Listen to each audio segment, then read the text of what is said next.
everything. Thank you udah klik video ini dan selamat datang di Amuse Things. Apa kabar dunia? Kiu kiu, cukurukuk, kukru, kukru.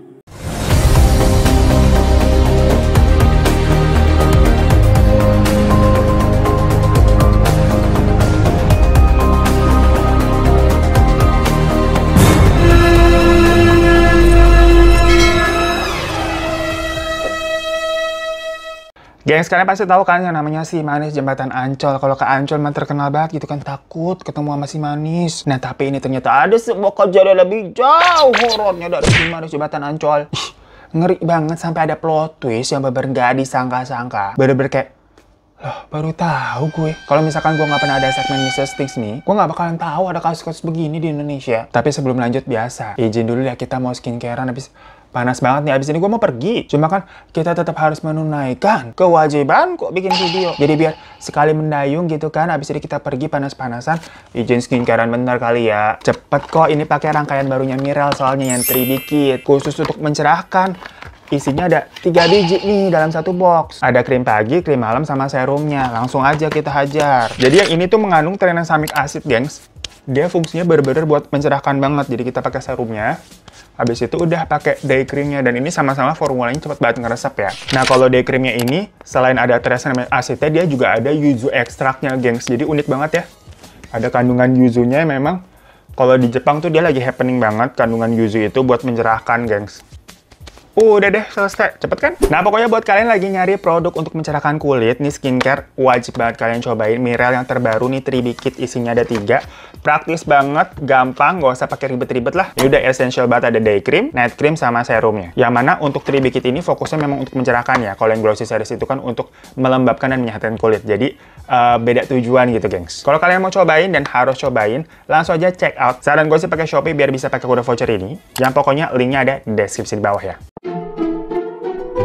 Jadi ya, gengs ya, kejadian itu menimpa seorang gadis yang bernama Christine Indrajaya, atau biasa tuh dia dipanggil dengan sebutan Titin. Dimana Titin ini tuh dikenal di lingkungannya sebagai sosok yang kalem, pendiam, religius, dan rajin ibadah juga. Pokoknya diketahui Christine ini pernah kuliah di Yayasan Akuntansi Jakarta, yang setelah lulus dia lanjut kerja di Bank Umum Nasional. Dan saat kejadian itu berlangsung di tahun 1989, usia Titin pada saat itu memasuki 22 tahun. Dimana kesehariannya sebenarnya sangat normal. Ya, aktivitasnya rumah kantor, udah gitu aja. Sama paling Titin juga lagi mempersiapkan pernikahannya, jadi lumayan sibuk. Iya bener, gengs, jadi sekitar 3 bulan lagi, rencananya Titin ini akan menikah dengan pacarnya bernama Budi Kuswandi. Dan seperti hari-hari biasanya ya, pada tanggal 31 Agustus, Titin ceritanya siap-siap nih mau berangkat ke kantor. Di jam 7.45, dari tempat tinggalnya di Jalan Hakaiman Rawabunga Jatinegara, Jawa Timur. Dia pergi nih pakai seragam kantor di mana atasannya putih dan bawahnya itu rok biru tua. Jarak dari rumah Titin ke kantor itu deket, gengs, cuma sekitar 10 menit aja kalau berkendara. Soalnya kantornya memang masih di sekitaran Jatinegara juga. Dan sebelum berangkat pun, Christine ini sempat pamit ke ibunya yang bernama Ibu Selma. Dan sang ibu pun nganterin Titin sampai depan pintu gerbang gitu kan. Yang mana nganterin anaknya ini mau pergi kerja gitu. Tapi ternyata pagi itu Titin pamit untuk selama-lamanya. Nah, siang harinya di tempat lain nih, ada seorang petugas kebersihan kayak pemungut sampah bernama Pak Sugianto, di mana dia lagi melakukan tugasnya untuk ngangkutin sampah-sampah ke tempat pembuangan sementara atau TPS Ancol. Jadi itu kayak emang tempat sampah-sampah dipulin tuh di situ untuk dibawa nantinya ke tempat daur ulang atau peleburan. Hari itu Pak Sugianto ini udah beberapa kali bolak-balik ya ke TPS Ancol itu. Jadi dia mengutin sampah di mana terus dibawa ke TPS, mengutin di mana dibawa ke TPS gitu loh. Di mana TPS ini nih posisinya tuh ada di pinggir rawa yang pada tahun itu tuh di situ ada gedung namanya Hailal Executive Club and Bowling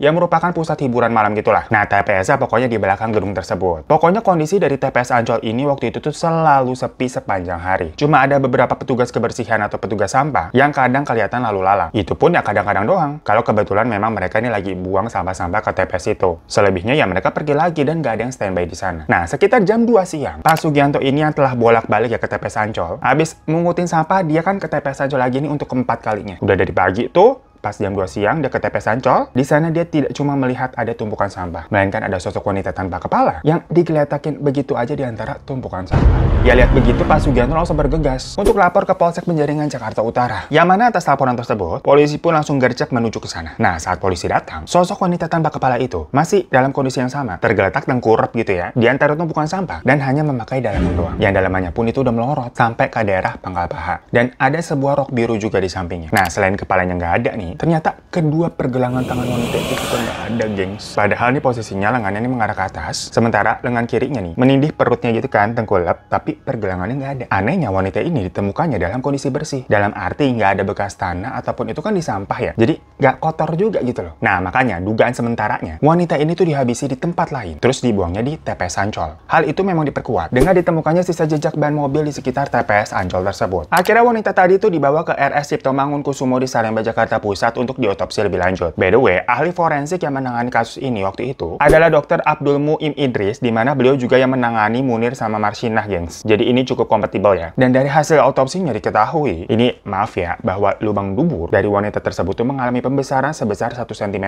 dan memang dikatakan dalam keadaan rusak karena diduga terlalu sering melakukan hubungan lewat belakang. Jadi memang seperti kegiatannya rutin dilakukan gitu, gengs, bukan hanya sekali 2 kali saja. Ya maksudnya kalian ngerti lah ya. Tapi meskipun begitu, anehnya tidak ditemukan yang namanya adanya kekerasan seksual dan tidak ditemukan pula cairan sperma. Nah, dari situ beberapa pihak sebenarnya menganggap kalau hasil otopsi yang dibeberkan sama pihak kepolisian nih agak too much information gitu untuk publik. Tapi ternyata nanti hasil temuan ini tuh mampu untuk mengungkap fakta tersendiri, gengs. Jadi kalian tungguin ya. Nah, untuk sementara, berdasarkan dari hasil otopsi ini dapat disimpulkan bahwa wanita tersebut itu tidak diperkaos. Dan dari situ pihak polisi ini jadinya makin condong menduga kalau kasus ini memang motifnya semacam dendam asmara. Karena balik lagi di daerah TPS Ancol tadi, itu kan di depannya ada gedung Hilal Eksekutif tuh, yang memang dikenal sebagai apa ya, tempat muda-mudi berkumpul yang bisa buat begituan. Nah, sampai akhirnya penemuan dari wanita ini tuh tersebar tuh di media, di koran, di televisi, di radio, diberitain. Beberapa orang merasa memang kehilangan anggota keluarganya, itu mulai datang tuh ke RSCM buat memastikan apakah wanita ini adalah keluarga mereka. Karena kan ini soalnya tanpa kepala ya, jadi kayak harus dilihat secara langsung gitu dari badannya. Sampai tercatat ada 27 keluarga yang datang ke sana, gengs, termasuk ibunya Titin, Ibu Selma sama bapak tirinya namanya Pak Dayat. Begitu dikasih lihat, Bu Selma langsung menangis histeris karena dia yakin kalau wanita ini adalah memang Titin yang sudah hilang selama beberapa hari. Pokoknya terakhir kali ya Titin waktu di tanggal 31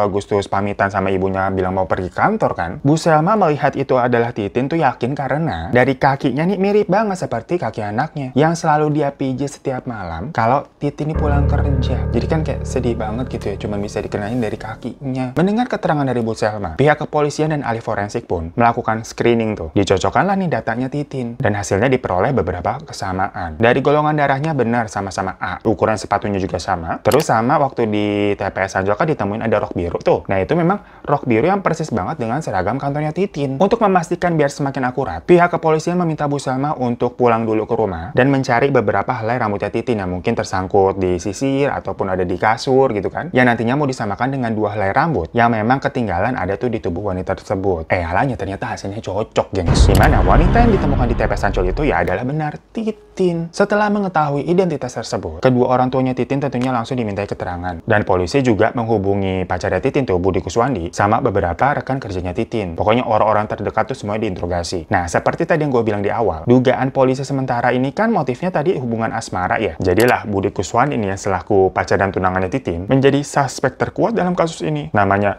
dugaannya asmara. Dan dari hasil interogasi polisi, memang Budi Kuswandi ini tuh mengaku kalau 1 hari sebelum Titin ditemukan, yaitu di hari Rabu tanggal 30 Agustusnya, mereka berdua ini memang sempat bertengkar, guys. Tapi kalau di sini pelakunya ternyata Budi, berarti nggak plot twist, sudah selesai nih kasusnya nih. Terlalu mudah ketebak. Karena memang pada akhirnya polisi menyatakan kalau Budi ini tidak terlibat sama sekali. Dari situ polisi melanjutkan investigasinya nanyain ke rekan kerjanya Titin. Nah, di situ diperoleh keterangan kalau pada Rabunya di tanggal 30 Agustus, sekitar jam setengah 9 pagi, Titin ini sempat nelfon ke kantor dan bilang katanya hari itu dia izin untuk tidak masuk. Bilangnya ya ada urusan keluarga. Padahal kan di tanggal 30-nya, menurut orang tuanya Titin tuh dari rumah pakai seragam kantor dan pamit ngakunya ya berangkat ke kantor. Pulangnya pun juga sesuai seperti dia jam pulang kantor biasanya. Jadi ya orang tuanya Titin ngiranya tanggal 30 Titin ke kantor dan ya udah pulang. Tapi ternyata menurut orang kantor Titin nggak ke kantor.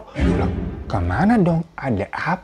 Nah, dari orang-orang kantor pun juga beredar gosip kalau katanya Titin ini sempat menolak cinta dari salah satu atasannya, gengs. Dengan alasan ya dia udah punya tunangan. Nah, siapa tahu nih alasannya tuh yang dendam. Perkara cintanya nggak diterima gitu kan, terus gelap mata. Nah, pokoknya feeling awal dari polisi ini memang nggak jauh-jauh dari urusan asmara ya. Namun kenyataannya, atasannya juga bukanlah pelakunya, gengs. Jadi di sini bukan atasannya pernah suka sama Titin ataupun tunangannya Titin. Jadi ini asmaranya bagaimana nih? Kok dua-duanya bukan pelakunya? Polisi terus melakukan penelusuran tuh. Mereka menyisiri sekitar rawa-rawa dan TPS Ancol, yang siapa tahu mereka ini bisa menemukan barang bukti baru. Secara kepala sama pergelangan tangannya Titin kan belum ketemu. Cuman ternyata udah dicari kemana-mana hasilnya nihil. Karena tetap yakin nih polisi kalau motifnya semua ini adalah asmara. Polisi coba mendatangi nih satu persatu motel yang ada di kawasan Ancol. Ya namanya juga usaha kan, nyari tahu. Mereka nanya ini ke pihak motelnya, ada nggak nih orang ciri-cirinya begini nih pernah nginep di sini? Atau kira-kira ada hal-hal yang mencurigakan ke akhir-akhir ini dari pengunjungnya? Cuma ujung-ujungnya lagi-lagi tetap hasilnya nihil. Cuman untungnya polisi nggak nyerah. Jangkauan penelusurannya diperluas tuh ke seluruh Jakarta. Yang akhirnya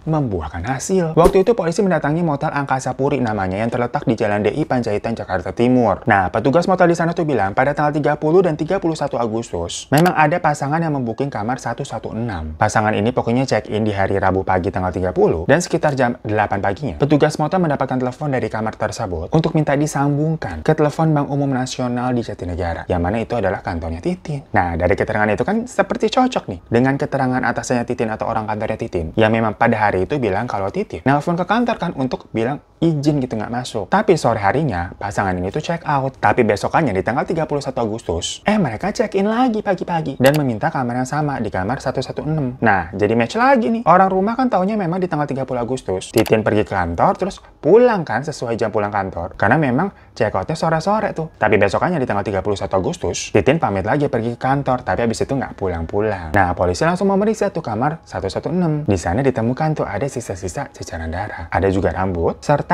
anting wanita tapi cuma sebelah. Nah, polisi di situ juga cukup beruntung karena satpam yang bertugas di motel tersebut mencatat setiap mobil yang keluar masuk. Kayak kebetulan aja tuh satpamnya rajin bener. Nyatetin manual gitu karena mungkin nggak ada CCTV ya, namanya motel. Makanya dari situ tuh diketahui kalau ada mobil Mitsubishi Lancer berwarna merah yang memang tercatat check-in di tanggal 30 dan 31 Agustus. Jadi bolak-balik tuh. Ya langsunglah dilacak siapa nih pemilik mobilnya. Dan dari plat nomor itu tuh diketahui bahwa pemilik mobil tersebut beralamat di Jalan Gedung Panceng, Penjaringan, Jakarta Utara. Ya udah, polisi langsung meluncur tuh ke sana tuh. Nah, saat ditemui polisi, si pemilik mobil itu bilang kalau iya bener ini mobil punya saya. Tapi di tanggal 30 dan 31 Agustusnya, kebetulan memang mobil itu tuh dipinjem sama kerabatnya bernama Nata Erwandi, alias Ipung panggilannya, yang berusia 42 tahun. Nah, mulai drama nih ya. Polisi pun meminta izin untuk memeriksa nih mobil Mitsubishi-nya. Dan hasilnya di dalam ditemukan tuh sisa bercak darah juga sama. Terus ada beberapa helai rambut juga sama sebelah anting wanita yang sama persis dengan anting yang sebelah juga ditemukan di motel tadi. Lah cocok ini, berasa kayak sepatu Cinderella gitu gengs. Ketemu pasangan ini sebelah sama sebelah, ya ini udah bener. Ya udah, polisi langsung mencari dan meringkus yang namanya Nata Erwandi tadi alias Ipung. Dari hasil interogasi awal diketahui ternyata bahwa Ipung ini adalah omnya Titin. Jadi gini gengs, Bu Selma nih, ibunya Titin, itu punya saudara kandung bernama Selna. Nah, Selna ini pernah menikah tapi bercerai. Terus dia menikah lagi dengan Ipung, yang berarti Ipung ini merupakan suami keduanya Selna ya. Dari situ mereka dikaruniai 3 orang anak. Jadi Ipung ini adalah suami dari saudara ibunya Titin gitu ya. Berarti itu disebutnya apa? Om iparnya gitu. Nah, dulu waktu usia Titin 17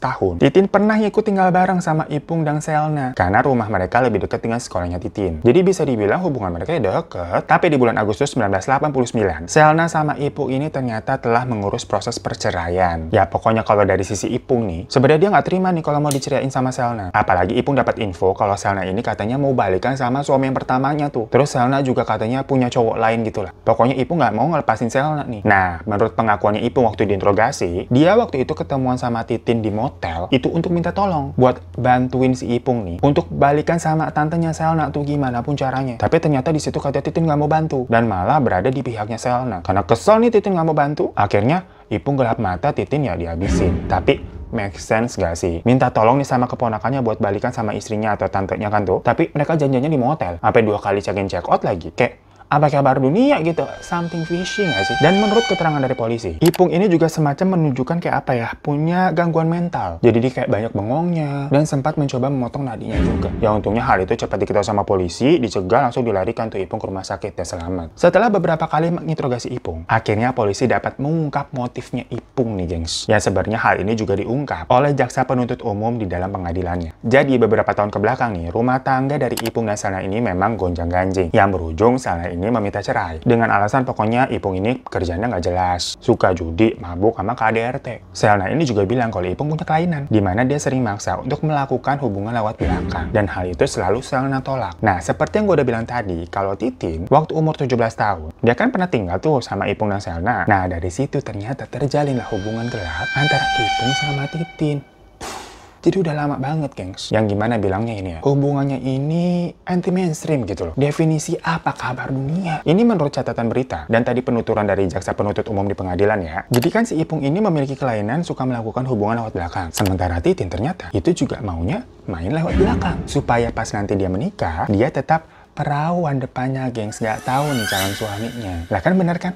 Apa kabar dunia? Istilahnya berarti ini berdua klop. Nah, hubungan gelap antara Titin dan Ipung itu berkali-kali dan selama bertahun-tahun. Pokoknya berarti terakhir ya tanggal 30 Agustus tahun 1989 tuh. Dimana ternyata hari itu Titin pura-pura pamit ke orang tuanya untuk pergi ke kantor. Padahal ya dia ke motel sama Ipung. Tapi sebenarnya di motel itu, Titin ini mutusin Ipung. Karena dia bilang, kalau sebentar lagi kan dia udah mau menikah. Jadi dia pengen nih hubungan gelapnya selama ini, itu disudahi aja biar nggak ketahuan sama calon suaminya. Kedepannya Titin pokoknya pengen hubungan mereka nih seperti om sama keponakan normal aja udahlah. Nah, Ipung pada saat itu yang statusnya masih ngurus banding perceraiannya dengan Selna, karena kan dia nggak mau cerai nih. Tapi ternyata dia tetap juga nggak mau putus sama si Titin. Lah kan aneh ya. Si Ipung nih justru berkali-kali minta Titin untuk membatalkan pernikahannya dengan Budi Kuswandi. Yang jelas ya Titin nggak mau. Jadi emang Ipung nih biang keroknya. Ada gila-gilanya emang ya. Singkat cerita nih, sore harinya, sewaktu mereka check out dari motel, Titin pulang ke rumah. Yang seolah-olah kan dia nih baru pulang kerja gitu, jadi orang rumahnya taunya Titin habis pulang kerja. Sementara Ipung nih justru memikirkan suatu rencana. Kalau misalkan Ipung nih berpikir dia nggak bisa milikin Titin, maka orang lain juga nggak boleh milikin Titin. Jadi konsepnya begitu, geng. Serem ya? Ipung mulai deh nyiapin semua alat-alatnya. Ya golok, koran, kantong plastik, yang gitu-gitu lah. Besok paginya di hari Kamis tanggal 31 Agustus, Titin ini ceritanya beneran dia pamit mau pergi ke kantor emang niatnya. Dia nggak bohong lagi nih sama nyokapnya tuh. Pamitnya beneran niat hati nih mau ke kantor nih. Kan dia mikirnya urusan sama Ipung udah kelar kemarin ya. Tapi pas dia lagi jalan ke kantor, yang cuma 10 menit padahal deket. Ternyata di jalan tuh, Ipung udah nungguin di mobil. Si Ipung bilang ke Titin, kalau dia emang sengaja nungguin dia, karena dia lagi pusing dan pengen curhat masalah tantenya tuh Selna. Titin yang merasa kemarin dia udah putus baik-baik dengan Ipung, nggak menaruh curiga sama sekali. Akhirnya, dia ikut Ipung lagi tuh checking ke motel. Dan di kamar motel pun mereka mulai nih ngobrolin tentang Selna, Budi Kuswandi, tentang hubungan mereka yang ribet, yang mana ujung-ujungnya si Ipung naik darah dan langsung melakukan eksekusinya ke Titin. Kalau kalian sempat nonton drama di Netflix yang baru-baru ini judulnya Mask Girl, soalnya sempat trending juga tuh. Kurang lebih sama nih kejadian kayak gini nih. Jadi di kamar motel Titin dipukul nih sampai pingsan dan nggak bernyawa. Terus diseret ke kamar mandi dan dipotong-potong di sana agar darahnya mudah dibersihin. Makanya keadaan Titin waktu ditemukan kan bersih ya. Dari situ Ipung meninggalkan motel dan membawa Titin tuh pakai koper. Kedua pergelangan Titin, tas, jam tangan, kalung sama sepatu itu semua dijadikan satu dan dibuang di daerah Cempaka Putih. Sedangkan kepalanya Titin itu dibuang di pinggiran tol Bandara Soekarno-Hatta. Habis itu tubuhnya ya di TPS Ancol tadi. Cuma yang ketemu duluan kan memang tubuhnya dulu tuh di TPS Ancol. 28 hari setelah ditemukan tubuhnya, baru deh kepalanya ditemuin. Dimana waktu itu ada beberapa pria yang ceritanya lagi nyari ikan katanya di sepanjang pinggiran jalan tol Bandara Soekarno-Hatta tuh. Mereka mengaku sempat kayak ngeliat apa tuh? Kayak ada kepala tanpa rambut di pinggiran empang. Ya udah ketemu itu kepala. Cuma anehnya kedua pergelangannya Titin itu nggak berhasil ditemukan sampai sekarang, guys. Jadi yang pertama dibuang ke Cempaka Putih itu dicari di sana udah kagak ada. Jadi apakah ada orang yang ngambil atau mungkin dikira itu bungkusan apa dibuang lagi ke tempat lain atau gimana kali ya? Nah akhirnya setelah berjalannya persidangan, Ipung ini akhirnya dijatuhi hukuman penjara seumur hidup. Tapi berdasarkan keputusan Presiden nomor 114 tahun 2000 yang waktu itu ditandatangani sama Presiden Abdurrahman Wahid, Gus Dur, Ipung pun dapat remisi, di mana hukumannya dikurangi menjadi 20 tahun penjara, gengs. Makanya pada tanggal 19 September 2009, Ipung ini sudah dibebaskan. So itu tadi Miss kali ini yang plot twistnya sebenarnya lumayan anti mainstream ya. Nggak nyangka kita gitu ternyata cerita backgroundnya udah jauh-jauh hari selama bertahun-tahun ada hubungan gelap gitu sama omnya dengan cara lewat belakang pula. Dan akhirnya berakhir lebih ngeri daripada si manis jembatan Ancol. Yang jelas sebenarnya pada hari terakhir Titin ini udah mengakhiri semuanya ya. Karena dia saat datang udah mau menikah. Pamit ke ibunya juga ke kantor udah nggak bohong lagi loh. Tapi Ipungnya yang kagak rela. Ya semoga walaupun Ipung ini katanya udah bebas, tapi ya udah tobat juga kali orangnya ya. Dan buat keluarga yang ditinggalkan, semoga selalu diberikan keikhlasan dan ketabahan juga. Gua nggak tahu sih maksudnya reaksi keluarga waktu tahu si Ipung ini ternyata dari hukuman penjara seumur hidup jadi cuma 20 tahun aja. Ya sekian dulu lah Miss kali ini. Terima kasih udah nonton. Maaf kalau ada salah-salah kata. Boleh minta klik subscribe di bawah kalau belum. Kalau udah terima kasih banyak sama like-nya juga. Dan sampai jumpa lagi di Miss selanjutnya. Assalamualaikum.